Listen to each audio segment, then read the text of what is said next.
disruptive nighttime baby care will become, and the less anxious you will feel.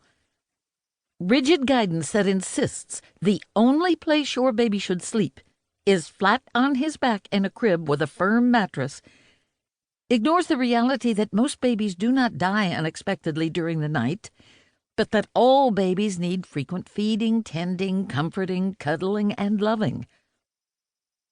How to strike a balance between risk avoidance and need fulfillment.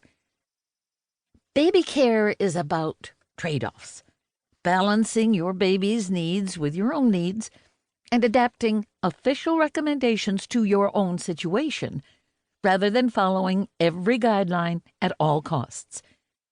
This book takes issue with some of the sleep guidance currently given to parents by official organizations and experts. It explains why, whom that guidance is meant to influence, and what it is intended to accomplish.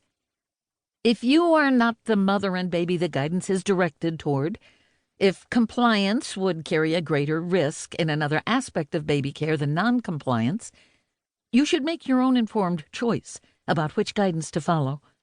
This book gives you the tools to do so. The dramatic departure that this book offers is to approach sleep safety via the management of risks to infants in different sleep scenarios. It offers a packaged method, called the Safe Sleep 7, to help parents identify risks they should avoid, and to reassure those parents whose babies fall into the minuscule risk category.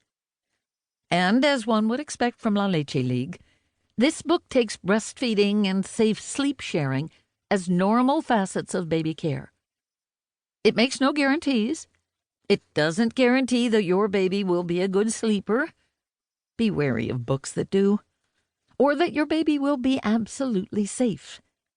There are no guarantees in life, and tragic events sometimes happen even in the absence of observable risks.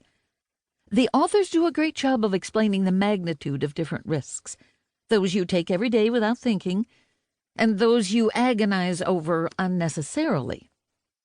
They also point out these instances where parents sometimes unwittingly increase their baby's risk, because the reasons behind key guidelines are not properly explained, and parents take a greater risk in trying to eliminate a lesser one. This book is like having a wise grandmother in your pocket. It's an antidote to new parent sleep anxiety and the scary tales that you may have been told. It carefully guides you through your options. It unpacks the sensationalist headlines about SIDS and the old wives' tales about spoiling.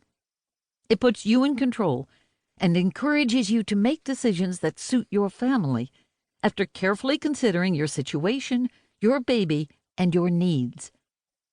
It gives you permission to trust your instincts, although the only permission you need is your own. It debunks many myths, some of which are held sacred in certain quarters. I have no doubt this book will cause controversy, and I know that its authors have therefore done their homework very carefully. They have consulted with numerous specialist researchers and read hundreds of research papers. The questions they have asked and the evidence they have amassed have caused them not only to challenge the one-size-fits-all approach to infant sleep safety recommendations, but also to challenge the dominant cultural viewpoint about normal infant care in modern society. After many months of reading and discussing the issues with them, I feel a warm sense of satisfaction that they have reached conclusions very similar to my own, which are based on my training as an anthropologist, 18 years of first-hand research in this field, and my experience as a mother. The fundamental fact embedded in this book is that breastfeeding mothers and babies bedshare, and do so whether they are advised against it or not. It is a baby care strategy that makes sense to breastfeeding mothers, and it works for reducing the disruption of frequent night feeds, maintaining breastfeeding, and meeting their baby's emotional needs and their own sleep needs simultaneously. It's what women and babies have done for millennia, though we now do it in sleep environments very different from those of our predecessors. This book gives guidance not only on whether to bedshare, but also how to bedshare as safely as possible.